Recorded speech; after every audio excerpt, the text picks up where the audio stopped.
Oh.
There's no feeling more intense than starting over.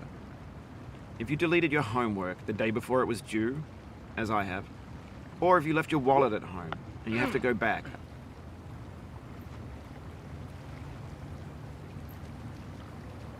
After spending an hour in the commute. If you won some money at the casino and then put all your winnings on red but it came up black. If you got your best shirt dry cleaned before a wedding and then immediately dropped food on it. If you won an argument with a friend and then later discovered that they just returned to their original view. Starting over is harder than starting up. If you're not ready for that, like if you've already had a bad day, then what you're about to go through might be too much. Feel free to go away and come back. I'll be here. Alright, thanks for coming with me on this trip.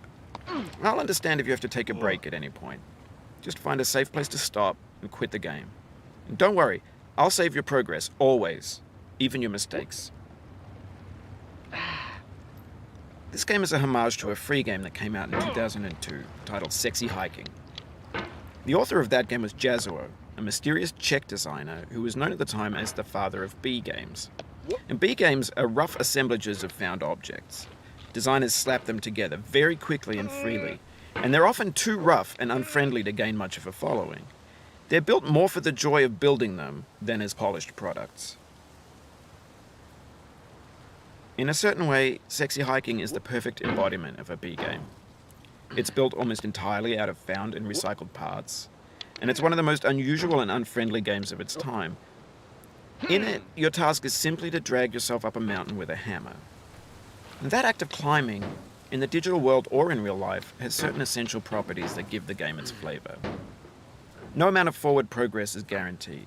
Some cliffs are too sheer or too slippery. And the player is constantly, unremittingly in danger of falling and losing everything. Anyway, when you start Sexy Hiking, you're standing next to this dead tree that blocks the way to the entire rest of the game. It might take you an hour to get over that tree, and a lot of people never got past it. You prod and you poke at it, exploring the limits of your reach and your strength, trying to find a way up and over. And there's a sense of truth in that lack of compromise. Most obstacles in video game worlds are fake. You can be completely confident in your ability to get through them once you have the correct method or the correct equipment or just by spending enough time. In that sense, every pixelated obstacle in Sexy Hiking is real.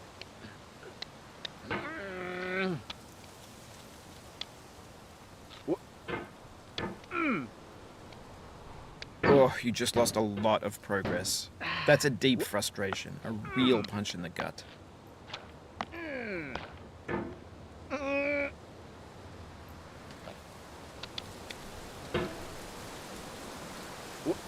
Oof, sorry about that.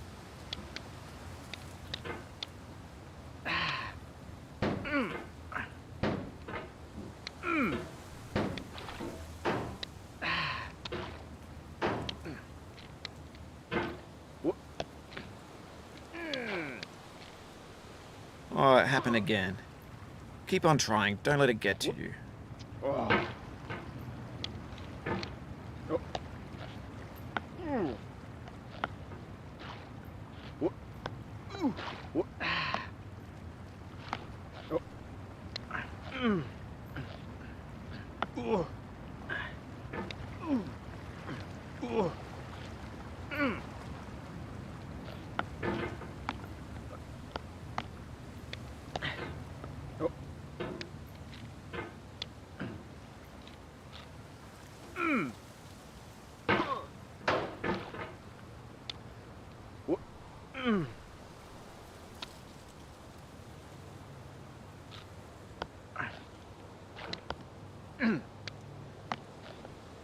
This thing that we call failure is not the falling down, but the staying down.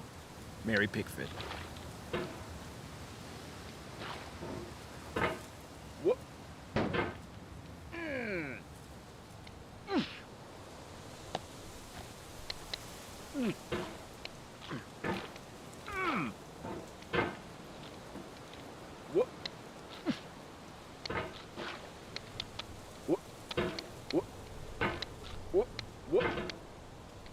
The obstacles in sexy hiking are unyielding, and that makes the game uniquely frustrating. But I'm not sure Jazuo intended to make a frustrating game. The frustration is just essential to the act of climbing, and it's authentic to the process of building a game about climbing. A funny thing happened to me as I was building this mountain. I'd have an idea for a new obstacle, and I'd build it, test it, and it would usually turn out to be unreasonably hard. But I couldn't bring myself to make it easier. It already felt like my inability to get past the new obstacle was my fault as a player rather than as a builder. Imaginary mountains build themselves from our efforts to climb them, and it's our repeated attempts to reach the summit that turns those mountains into something real.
The soul would have no rainbow, had the eyes no tears.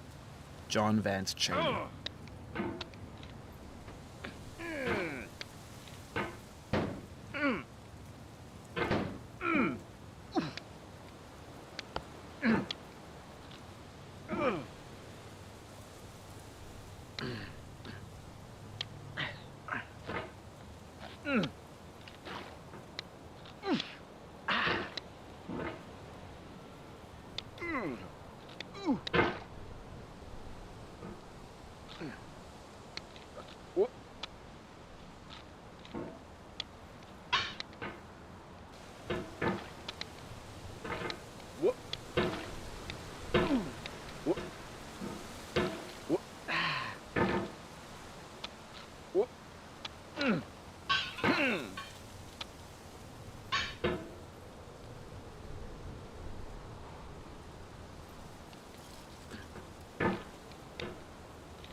The pain I feel now is the happiness I had before. That's the deal. C.S. Lewis.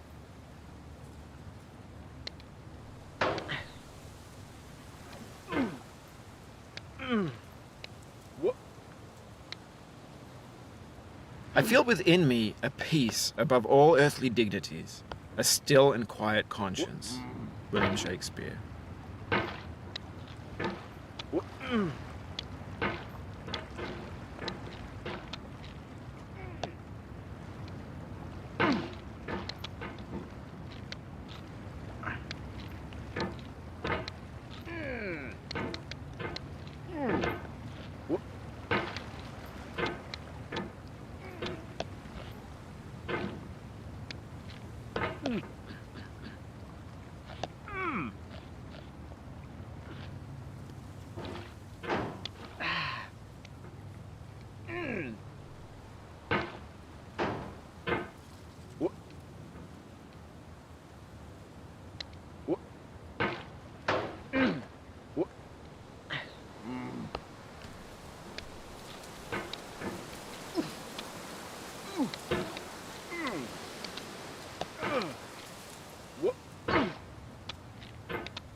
When you're building a video game world, you're building with ideas.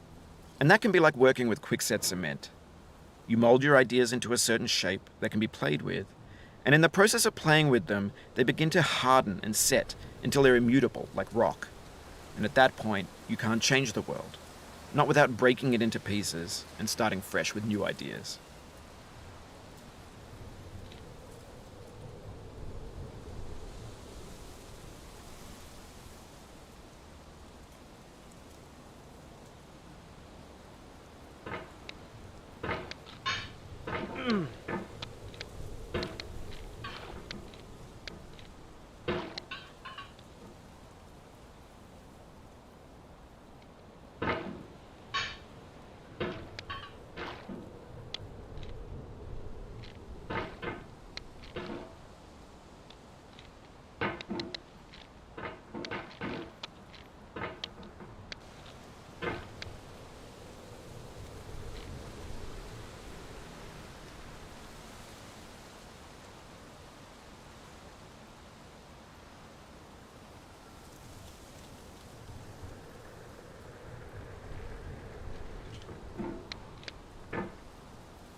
You cannot now believe that you will ever feel better. But this is not true. You're sure to be happy again, and knowing this, truly believing it, will make you less miserable now. Abraham Lincoln.